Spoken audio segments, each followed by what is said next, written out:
when I sat down, I actually had Caitlin Clark's mum sit directly next to me.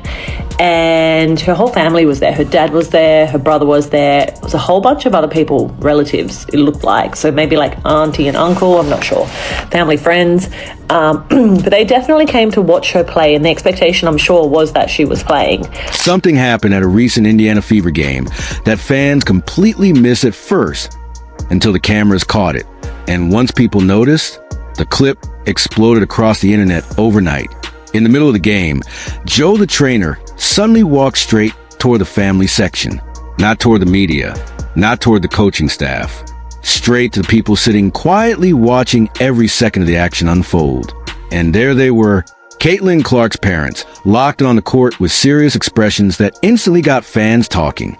The moment lasted only seconds, but online, it created absolute chaos. Fans started replaying the footage frame by frame, tried to figure out what was said, why Joe went over there, and what it could possibly mean behind the scenes. Suddenly, one small interaction turned into one of the most talked about Fever moments on social media. He came over to Caitlin Clark's mum, and he actually came over and was like, hey, and her mum said to him, how's she going? And he said, yeah. And then obviously they tried to speak discreetly next to me, but it was something along the lines of, she pulled up, saw this today, and we tried to see if she was all right, but we just made the decision to sit her out. These were the people who sacrificed everything for her. The people waking up before sunrise to drive her to empty gyms, while the rest of the world was still asleep. The people who watched a little girl from a driveway in Des Moines turn into the biggest name in women's basketball. They traveled all that way to support their daughter, Caitlin Clark. They showed up expecting to watch their superstar shine under the brightest lights. But instead, they sat there in disbelief, watching her stuck on the bench while the entire arena buzzed with confusion. And once fans realized their parents were witnessing the whole thing live, the internet absolutely erupted. Suddenly, this was not just another coaching decision anymore. To fans, it felt personal. Millions of people started asking the same brutal question at the same time. How you bench the biggest star in women's basketball while her family watches from only a few rows away. Here we go again. Kelly Krauskopf, Amber Cox move right here. Doing a last minute update. Caitlin Clark is not playing tonight. And I gotta count my blessings that I was able to watch Caitlin Clark. I was able to get signatures, the whole everything with her. I got the Caitlin Clark experience twice this year. I feel bad for the fans that travel so far to go see her play, and they won't be able to see her tonight. And they pull the carpet underneath all those fans. This is wrong, guys. This is wrong. They should have had this update a day before or two. Now, before we go any further, you need to understand something about Caitlin Clark that separates her from almost everybody else in basketball. She is not wired to sit on the bench. She never has been. This is a player who treated 40-minute college games like they were nothing. A competitor who stayed on the floor so long that exhaustion almost stopped existing for her. Under former Christie Sides during her rookie season with the Indiana Fever, Clark played nearly every meaningful second possible, because that is who she is. The game runs through her. The pressure runs through her. The energy of the entire arena changes when she touches the ball. So when fans suddenly looked over and saw her sitting there instead of leading the action, it did not feel normal. It felt shocking, almost uncomfortable, because for years, people have associated Caitlin Clark with nonstop intensity, deep threes, constant movement, and carrying teams through pressure moments. Seeing her planted on the bench while the game slipped away created a reaction nobody inside that building could ignore. This is Caitlin. She is not going to be benched if she's not injured, or she's not going to do any damage to herself. She is a true competitor to her core. Seriously, this is Caitlin not playing. This is her wishing she was on the floor. This is her going, God, get me out there. She said recently, being on the bench, yes, she wants to be one of the best teammates she can in terms of being supportive, but God knows she does not want to be benched. She wants to be playing ball. She loves it more than anybody. Basketball is not just a career for Caitlin Clark. It is part of who she is. The game is in her DNA. This is what she was built for. And when the cameras zoomed in on her sitting on that bench, fully geared up, fully locked in, bouncing her feet, and tracking every possession like she was seconds away from checking back in, you could feel the frustration through the screen. Her competitive fire never shuts off. If anything, sitting there only makes it burn even hotter. That is what made the moment feel so intense. Her family was right there watching it all unfold in real time, watching Joe walk over, watching their daughter stare at the court, clearly ready to play, clearly wanted to be out there battling with her team. And the longer she stayed on that bench, the more uncomfortable the entire situation started to feel for fans inside the arena and all across the internet. Because the cameras captured something impossible to fake. A superstar competitor desperate to be on the floor, while everybody watching kept asking the same question. Why wasn't she? She needs to let the Indiana Fever know, I will walk. I will walk. Y'all get y'all stuff together. Stop putting your damn hands on me. Stop touching me. Stephanie White, get the hell out of my way on offense, or else I can take my talents elsewhere. I can go elsewhere. I can sell tickets out elsewhere. My fans already are starting to show up less and less because they don't trust y'all dealing with me. Under former Christie sides, the formula for the Indiana Fever was simple. Keep Caitlin Clark on the floor and let her control the game. And it worked. Clark averaged over 35 minutes a night during her rookie season, one of the highest marks in the entire league. She was not just another player in the system. She was a system.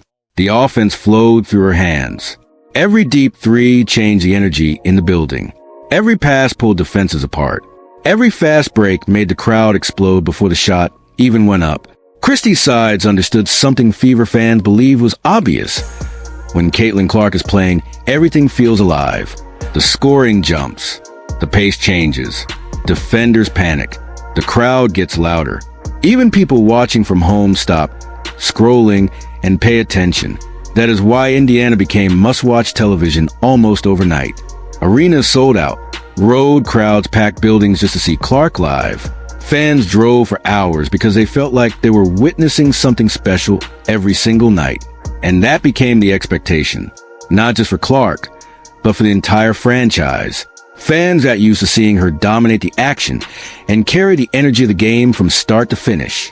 So when new head coach Stephanie White started pulling Clark out during key stretches, especially moments where the offense looked flat without her, fans did not react with mild confusion.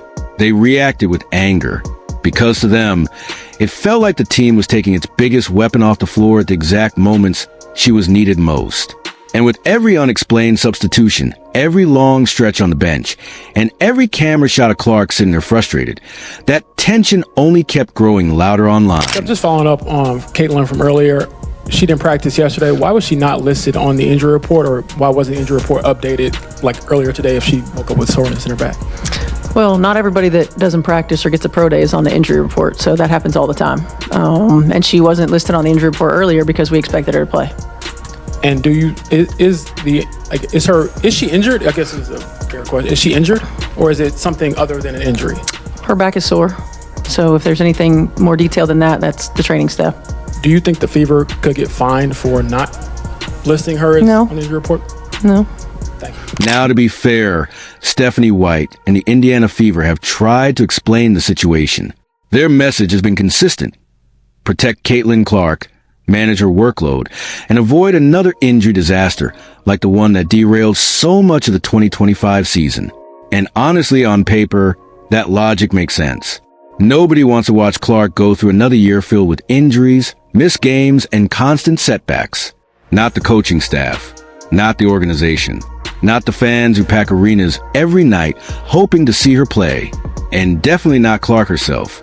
But the problem starts when people actually watch the games unfold in real time, because basketball, especially for elite point guards, is built on rhythm, timing, flow, chemistry. The best playmakers do not just magically switch into superstar mode the second they check into the game. They need time to read the defense, control the pace, feel out the momentum, and build pressure possession after possession. That is why fans have become so frustrated with the constant stop and start rotations. Every time Clark looks like she is beginning to take over a game, suddenly she is headed back to the bench again. Then 5 minutes later, she is thrown back into chaos and expected to instantly recreate the same momentum she was building before. And that is not how basketball works at the highest level. Rhythm matters. Confidence matters. Momentum matters. When a player keeps getting pulled in and out during uneven stretches, the offense never fully settles.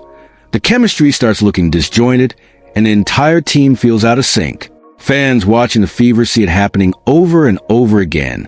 They see moments where Clark starts heating up, the crowd starts buzzing, the defense starts collapsing toward her, and then everything suddenly gets interrupted.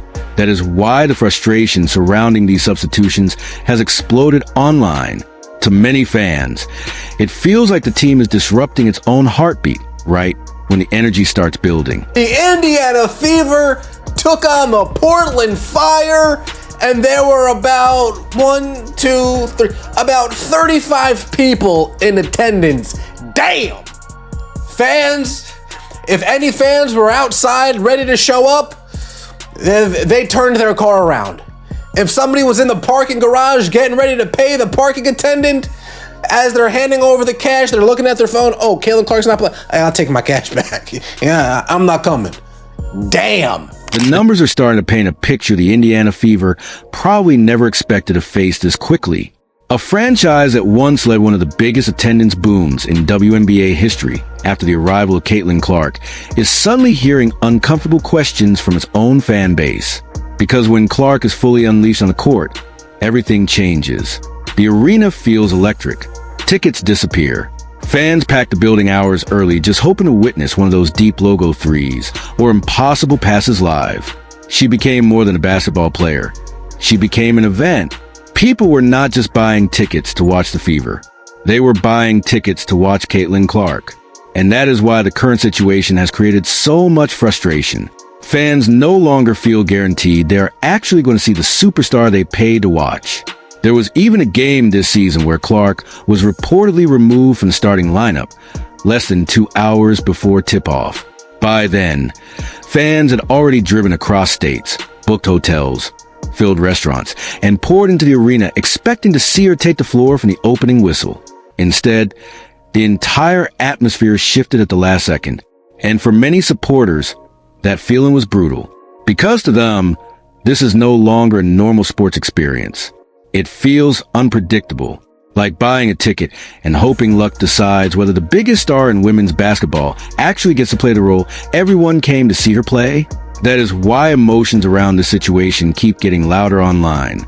Fans understand protecting Clark's health, but they also believe the team is walking a dangerous line between protecting their superstar and completely disrupting the excitement and momentum that made this franchise explode in popularity to begin with. As I was doing my reaction to the game, we witnessed in real time me seeing the attendance dropping to 14,500. And me going, that's the lowest attended game in the history of Caitlin Clark's arrival. That's nearly 3,000 empty seats. Fans are paying attention. Fans are unhappy. Look, Indiana Fever front office, leadership, meh. Herb Simon, Pacers organization. And the impact goes far beyond what shows up on the box score each night for the Indiana Fever. This is a part of the conversation that often gets overlooked when people reduce everything to minutes, rotations, or load management. Because when Caitlin Clark is on the floor for sustained stretches, the entire geometry of the game changes. Defenses can't cheat anymore. They can't sag off shooters. They can't casually collapse into the paint or lose focus for even a split second on the weak side. Every possession becomes sharper, tighter, more controlled because she forces it to be, and that ripple effect doesn't just elevate her numbers. It lifts everyone around her. Teammates get cleaner looks. Driving lanes open up. Offensive sets feel less forced and more natural. Even the spacing looks different when defenses are constantly reacting to her range and vision. Stephanie White has openly talked about experimenting with roles, pacing, and usage patterns to find the right balance for Clark and the team. But the reality fans keep coming back to is simple. Greatness like this doesn't usually thrive in fragmented minutes. Rhythm players, especially elite playmakers, build their impact through continuity, not interruption. That's where the tension sits, because you can manage minutes, you can manage rotations, you can even manage matchups. But it becomes much harder to manage flow, the kind of flow that turns a good offense into a dangerous one, when your primary engine is constantly being pulled in and out of the game.